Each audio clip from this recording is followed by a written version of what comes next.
நம்ம காளான் கிரேவி எப்படி செய்யறதுன்னு பார்க்கலாம். அதுக்கு நான்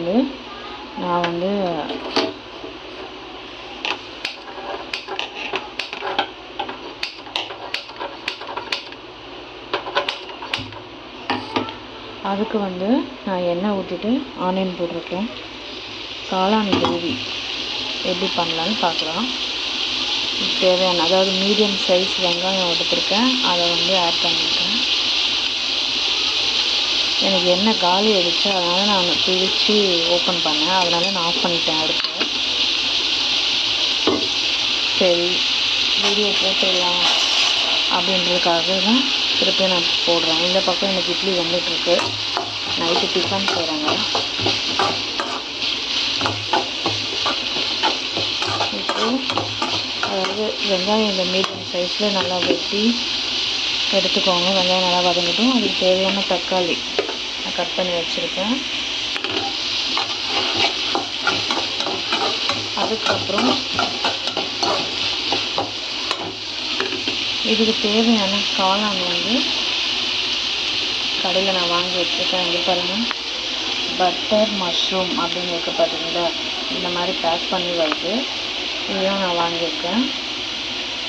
இது 75 ருபீஸு, 200 கிராம் 75 ருபீஸ். இதை க்ளீன் பண்ணணும். அதாவது எப்படி க்ளீன் பண்ணுறோன்னு சொல்கிறேன். இதை க்ளீன் பண்ணி நல்லா அலசி எடுத்துகிட்டு வந்துடலாம். பாருங்கள் ஃப்ரெண்ட்ஸ், இதுதான் நம்மளோட மஷ்ரூம். நல்லா நான் வாஷ் பண்ணி எடுத்துகிட்டு வந்துட்டேன். இந்த மேலே இருக்கிறதுல அதை நான் கட் பண்ணிடுவேன் எப்போவுமே. அதை கட் பண்ணிவிட்டு இந்த பாருங்கள், இதெல்லாம் என்னோடய வேஸ்டேஜு. இதெல்லாம் வேஸ்ட்டாக இருக்குது, அதெல்லாம் நான் போட்டுட்டேன். இதை நான் 2 எடுத்துட்டு நல்லா ஃப்ரெஷ்ஷாக இருக்கிறத மட்டும் எடுத்துக்குவோம். நல்லா இருக்கிறத எடுத்துகிட்டு இந்த மாதிரி நம்ம கழுவி இது 2ஆக கட் பண்ணி வச்சுக்கலாம். இப்போ இந்த பக்கம் நமக்கு வெங்காயம் வதங்கிட்டுருக்கு. வெங்காயம் நல்லா கோல்டன் கலரில் வதங்கிட்டுருக்கு. அப்புறம் நம்ம தக்காளி கூட சேர்த்து வதக்கிக்கலாம்.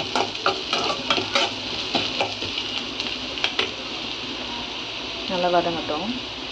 பாருங்கள் ஃப்ரெண்ட்ஸ், வெங்காயம் இந்த மாதிரி நல்லா ப்ரௌனிஷாக வதங்கி வந்துருக்கு. இந்த மாதிரி வதங்கி வந்ததுக்கப்புறமா நம்ம தக்காளி சேர்த்துக்கலாம்.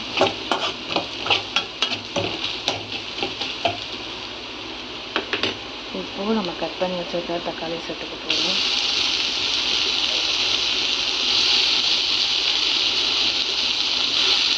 அதாவது ஒரு தக்காளி, பெரிய தக்காளி சேர்த்துக்கிறேன். பெங்களூர் தக்காளி நான் ஆட் பண்ணியிருக்கேன்.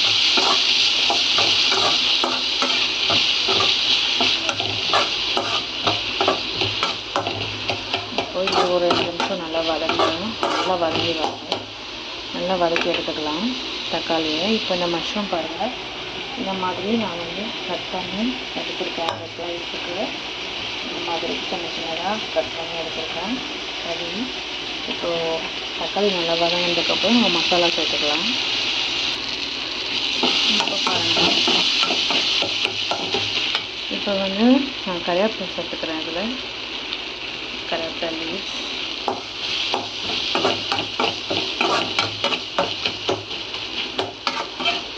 கறிவேப்பிலை எப்போவுமே சேர்த்துக்கோங்க. இந்த மாதிரி கறிவேப்பிலையை ஒரு பாக்ஸ்குள்ளே நீங்கள் எடுத்து ஸ்டோர் பண்ணி வச்சுக்கிட்டிங்கன்னா அது ரொம்ப நாளைக்கு, அதாவது நம்ம வெளியில் வச்சா சீக்கிரம் கருகிடும் ஃப்ரிட்ஜில். இந்த மாதிரி ஸ்டோர் பண்ணி வச்சுக்கிட்டிங்கன்னா அது அப்படியே இருக்கும். பாக்ஸில் போட்டு கறிவேப்பிலை ஸ்டோர் பண்ணி வச்சுக்கோங்க.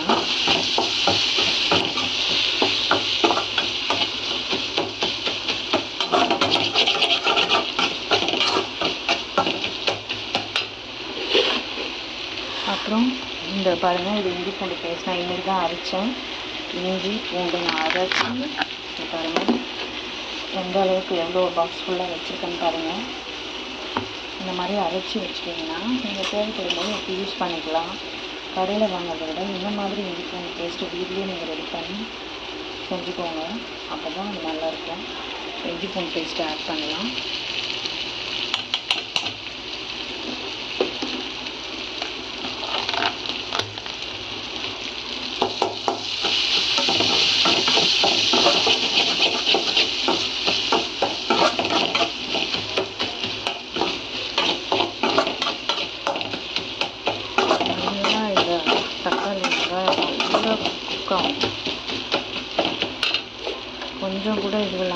தான் குக் ஆகணும்.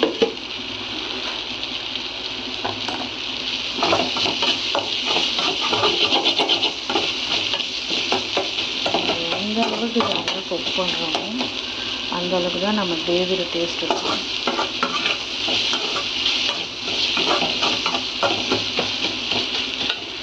இப்போ நம்ம மஞ்சள் தூள் மசாலாலாம் ஆட் பண்ணிக்கலாம்.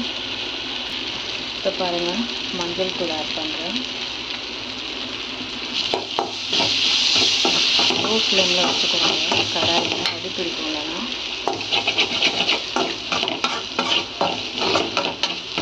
இப்போ நம்ம மிளகாத்தூள் சேர்த்துக்கலாம்.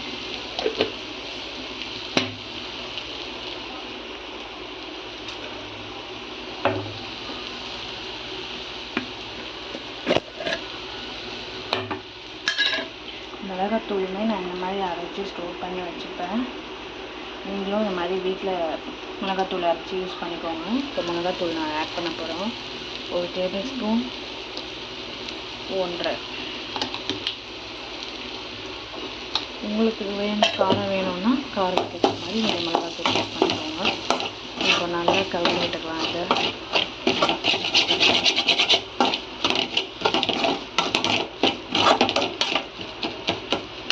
இப்போது பார்த்தீங்களா, நம்மளோட கிரேவி எப்படி ரெடியாக இருக்குன்னு.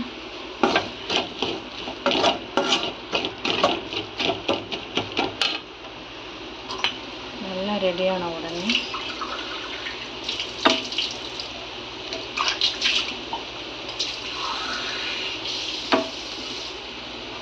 இப்போ நம்ம இதில் நல்லா வதக்கி விட்டுட்டு தண்ணி சேர்த்துக்கலாம். நல்ல வாசனை வர வரைக்கும் டம்ளர் தண்ணி ஆட் பண்ணுறேன். ஆட் பண்ணிவிட்டு நல்லா கலந்துக்கலாம்.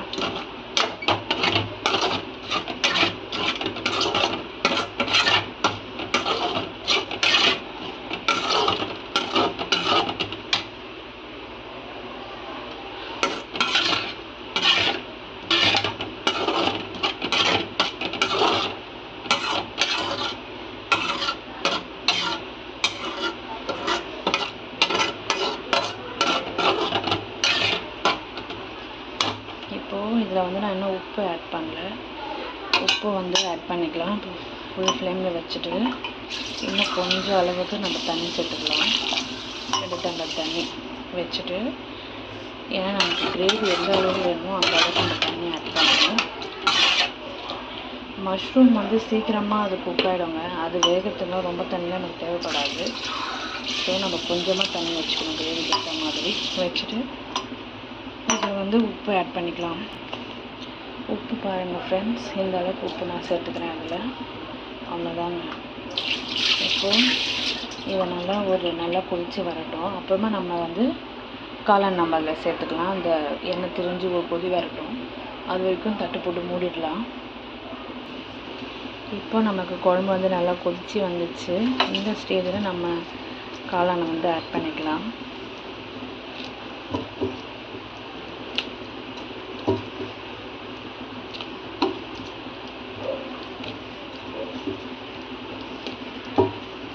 இன்னும் ஒரு 5 மினிட்ஸ் நல்லா இது வந்து சுண்டி கொதிச்சிருச்சுன்னா நமக்கு வந்து அட்டகாசமான காளான் கிரேவி ரெடி ஆகிடும்.